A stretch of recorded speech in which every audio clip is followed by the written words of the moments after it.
nous devions les aimer. Nous devions aimer nos femmes, nos maris, comme nous nous aimons nous-mêmes. Oui, c'est bien, j'ai dit Amen. Mais l'amour que nous avons envers Dieu doit dépasser cet amour-là.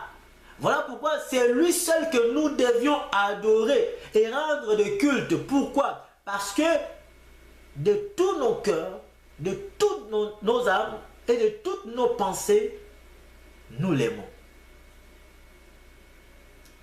Regardez là ta vie. Qu'est-ce que tu aimes de plus? N'est-ce pas les bijoux? Si c'est les bijoux, sache que les bijoux deviennent ton Dieu. Si c'est ta voiture que tu aimes de plus, en dessous de tout, sache que ta voiture devient ton Dieu. Et donc tu es un idolâtre. Il y a des gens qui adorent les choses du monde. Je ne parle pas de l'idolâtrie juste parce que tu dis j'adore ça, j'adore. Non. Je dis quand vous considérez une chose plus que Dieu, sache que la chose devient votre Dieu. Quand vous considérez une chose plus que Jésus, sache que la chose là devient votre Dieu. C'est l'idolâtrie. Comment tu peux prétendre à servir Jésus, à servir Dieu, à adorer le Père, tant que tu as encore des dieux étrangers en toi? Tu ne te sépares pas avec l'alcool. Parce que tu aimes tellement l'alcool et tu dis, si je laisse ça, je me sens malade. J'aime ça à tel point que c'est l'ami de mon voyage, c'est mon ami de tout temps. Merci, ça devient ton idolâtrie. Ça devient ton Dieu. Car Dieu, c'est celui qu'on aime de tout cœur, de tout être, et de tout cœur, de toute âme et de toute ta pensée. C'est lui. Et il y a même des considérations. Ça veut dire, l'idolâtrie va au-delà de la considération. Ça veut dire, qu'est-ce que tu considères plus dans ta vie? Il y a des gens qui partent au cimetière, parler au cimetière, parler aux gens qui sont morts. Oh non, mon père, ma mère, depuis que tu es parti, nous aussi, nous souffrons, nous aussi, ainsi. Bien aimé, ça, c'est aussi une idolâtrie. Les jours où on dit journée mondiale, si c'est journée internationale, c'est journée mondiale des morts, où on célèbre les morts, je crois que c'est le 1er octobre ou le 2, comme ça dépend peut-être des pays, mais c'est une journée internationale. Toi, chrétien, toi qui dis enfant de Dieu, tu pars dans les cimetières en ces jours en mémoire des morts. Tu pars plairer et parler, tu amènes les vins, tu amènes à manger pour déposer dans des tombeaux. Mon Dieu, c'est une idolâtrie. Le Seigneur n'aime pas ça. Quiconque fait ces choses commet des idolâtries, commet des choses abominables devant le Seigneur. Si le Seigneur vient, tu resteras. Et donc tu dois te repentir de ces choses. Le Dieu étranger va au-delà de ce que nous pouvions dire. Parce que remarquez, quelqu'un va aller au cimetière, dans un tombeau, il commence à parler à quelqu'un qui est déjà décédé depuis, en disant, ah mon père, depuis que tu es parti, nous aussi nous souffrons. Nous ici, nous avons tel problème, viens nous aider, portez-nous main forte. Nous avons besoin de ton aide, ainsi de suite. Mais vous êtes malade. Si même lui-même là que vous appelez de venir vous porter l'aide là, s'il n'arrive même pas à débousser des zèbres qui sont sur son tombeau là, c'est toi qui vas venir maintenant pour aider. Comment Satan peut vous aveugler comme ça? Remarquez, quelqu'un qui part chez un ganga, chez un féticheur, le féticheur ou bien chez un magicien lui donne une chose comme quoi, oh non, c'est ta protection. Et le féticheur lui donne comme argument, cette protection, cette chose, tu ne peux pas laisser ça, ça ne doit pas voir le soleil, ça ne doit pas aussi toucher, la pluie ne doit pas toucher ça. En rentrant, tu étais chez le féticheur, tu as pris ta protection là, soi-disant la chose qui te protège, et tu commences à rentrer maintenant chez toi. Quand tu rentres chez toi à la maison, en rentrant en route, il y a la pluie. Et vous savez ce que tu fais? Tu prends la chose, tu caches. Remarquez comment Satan joue avec vous. Tu prends la chose que le féticheur, le charlatan t'a dit, c'est ta protection, c'est ce qui va te protéger, qui va protéger toi et ta famille. Et tu prends ça, tu caches, et tu commences à partir. Dis-moi, pendant ce temps, qui protège qui? Qui protège l'autre? N'est-ce pas, c'est toi qui protège la chose là, ou bien c'est la chose là qui te protège? Répondez-moi. Voilà comment l'aveuglement, j'ai l'habitude de dire, l'aveuglement c'est une maladie mortelle. L'aveuglement, ça veut dire l'ignorance, l'aveuglement spirituel. L'ignorance, c'est une maladie mortelle. Comme nous voyons des faux prophètes qui passent dans des télévisions, qui font des émissions, qui font des choses. Quand tu regardes, attends, tu n'as pas besoin d'être enseigné pour comprendre que ça c'est un charlatan. Ça c'est un magicien, ça c'est un sorcier qui vient, qui se déguise à l'ange de lumière pour égarer le peuple. Tu n'as pas besoin qu'on te dise ça. Tu n'as pas besoin qu'on t'ouvre le rouleau. Tu n'as pas besoin qu'on te déchire l'agneau pour comprendre que ça, c'est des mensonges. Vous remarquez? Vous comprenez? Donc, quand vous faites ce genre de choses, quand vous considérez des choses plus que Dieu, sachez que ces choses-là deviennent votre Dieu automatiquement.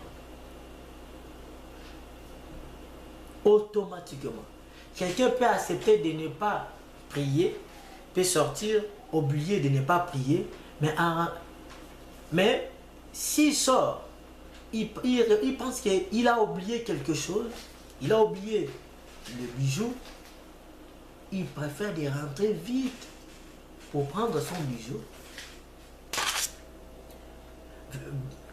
pour prendre son bijou, que s'il oubliait, par exemple, de prier.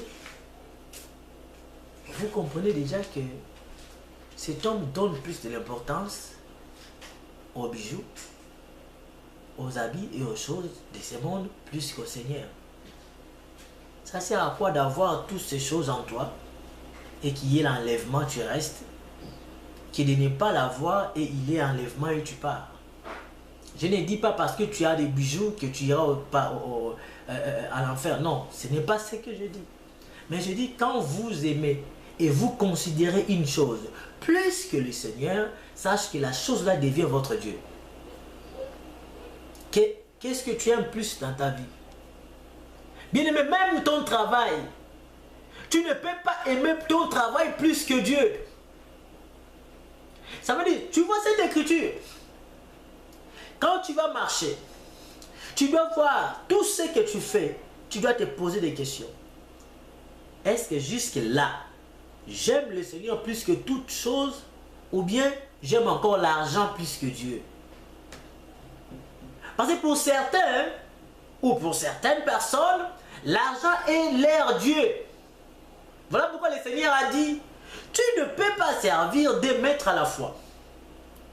Tu ne peux pas servir Elohim et tu sers aussi Mammon. Ça veut dire les démons d'argent. Non. Mais aujourd'hui, nous les voyons. Beaucoup sont devenus des pasteurs parce que c'est l'argent qu'ils veulent. Et ils appellent les fidèles comme le peuple de Dieu sont leurs fidèles, mais fidèles à moi. Et j'ai suivi un homme qui disait, mon église. Il part dans une émission, il dit, je vais appeler l'homme, le pasteur de venir prêcher dans mon église. Moi aussi, je vais partir prêcher dans son église. Et la manière dont il parle de mon église là, ce n'est pas la manière peut-être que toi tu comprends. Dans le sens que l'église là, c'est pour lui. Donc, ça lui appartient. Le peuple, les fidèles sont devenus des fidèles des hommes et non de Dieu. Et le Seigneur n'aime pas ce genre de choses. L'idolâtrie va... Regardez comment d'autres personnes aiment leurs études plus que Dieu. Remarquez, c'est facile pour savoir si tu aimes vos études, si tu aimes tes études plus que Dieu, ou bien si tu aimes quelque chose plus que Dieu. C'est facile de connaître ça. Remarquez, quand c'est le moment de toi d'être en contact avec ton Dieu, j'ai dit aujourd'hui je parlerai comme un pasteur. Quand c'est le moment de prier, tu préfères privilégier d'autres choses que de prier. Mais c'est clair. Ces choses ont plus de l'importance que la communion ou les contacts ou la conversation que tu veux avoir avec le Seigneur. Quand c'est le temps de méditer ou d'aller écouter la parole du Seigneur, tu n'as pas de temps. Tu n'as pas le temps. Tu as le temps pour aller vendre. Tu as le temps pour aller acheter. Tu as le temps pour aller boire. Tu as le temps pour aller voler. Tu as le temps, je ne sais pas, pour aller aussi à l'école. Mais tu n'as pas le temps pour aller écouter la parole de Dieu. Pour aller écouter la parole du Seigneur. Tu n'as pas le temps pour ça. Et comment est-ce que cette personne peut me dire que elle aime Dieu plus que tout? Non. Détrompez-vous. Vous comprenez? Donc, je disais tantôt, aujourd'hui, nous trouvons l'idolâtrie dans beaucoup de milliers d'églises. Il y a certaines églises que Dieu, le Seigneur, les qualifiera des idolâtres. Mais les gens là diront, mais on n'a jamais servi, prosterné devant les statues. On n'a jamais adoré des statues. Mais le Seigneur leur dira aussi qu'à chaque fois que vous aimez les choses de ce monde plus que moi, sachez que vous étiez en train de me remplacer avec ces choses. Ça veut dire vous remplacez ces choses à place de moi. Vous mettez ces choses à ma place. Et il a dit, je suis un Dieu jaloux qui punit ceux qui font ce genre de choses. Le fait d'élever même ton pasteur plus que Dieu, sache que c'est une idolâtrie et le Seigneur est contre ça. Je ne te dis pas de manquer ton pasteur du respect, non. Mais je te dis d'aimer plus que le Seigneur qui est ton pasteur. Vous comprenez? C'est ça, ça doit rester en nous. Et le Seigneur va nous faire grâce. Même quand il faut prier, nous devions le faire et nous devions tenir compte que le Seigneur est notre seul appui, refuge et soutien. Donc, comme je disais dans les Écritures, qu'il s'agit de trois choses. Et dans ces trois choses, nous avons les dieux étrangers. Et les dieux étrangers, je dis, c'est pas seulement le fait de prosterner devant les statues, mais c'est aussi le fait de considérer des choses plus que Dieu. C'est aussi le fait d'aimer les choses plus que Dieu. Quand vous aimez une chose plus que le Seigneur, cette chose devient votre Dieu. Car Dieu est celui qu'on aime de tout cœur, de tout être et de toute ta pensée ou de toute la pensée. Et le Seigneur nous fera grâce de comprendre maintenant la suite. Et quand vous adorez le Seigneur avec un cœur sincère et un cœur ouvert et selon sa parole, vous allez comprendre que le Seigneur vous sera favorable. Surtout quand nous prions au nom de Jésus-Christ et en Jésus-Christ, sache déjà que nous avons des privilèges. Le ciel est ouvert en notre faveur parce que Dieu a promis que toute prière qui sera faite dans ce lieu, quels étaient ces lieux? C'est en Jésus. Ces prières seront exaucées. Et Dieu agira en faveur de ceux-là qu'il invoquera dans ces temples. Et ces temples, nous l'avons aujourd'hui. C'est en Jésus. Et c'est Jésus qui est ce véritable temple. Laisse que le Seigneur vous bénisse pour cette série des missions, des vidéos que nous avions faites pour vous. Nous allons continuer à mettre la suite des de cette émission dans la semaine prochaine pour compléter et parler maintenant de purifiez-vous. D'après la lumière, d'après le Seigneur, dans la lumière des Écritures, que veut dire purifiez-vous? Que veut dire changer vos vêtements? Et là, nous allons beaucoup aller un peu en haut, mais nous finirons par descendre pour faire comprendre à tout le monde et que tout le peuple comprenne l'essence de ce que Dieu ou le Seigneur voulait nous enseigner quand il a parlé dans cette écriture de Genèse chapitre 35. Et donc le Seigneur te demande, toi qui es dans sa maison, d'ôter le Dieu étranger. Pour que ta communion envers lui soit favorable, tu dois ôter le Dieu étranger. Que aimes-tu ou quoi aimes-tu plus que tout? Si c'est Dieu, c'est une bonne chose. Laisse que le Seigneur vous bénisse et que la grâce de Dieu soit avec vous et que sa faveur vous comble au nom de Jésus-Christ. Que le Seigneur vous bénisse. Bye.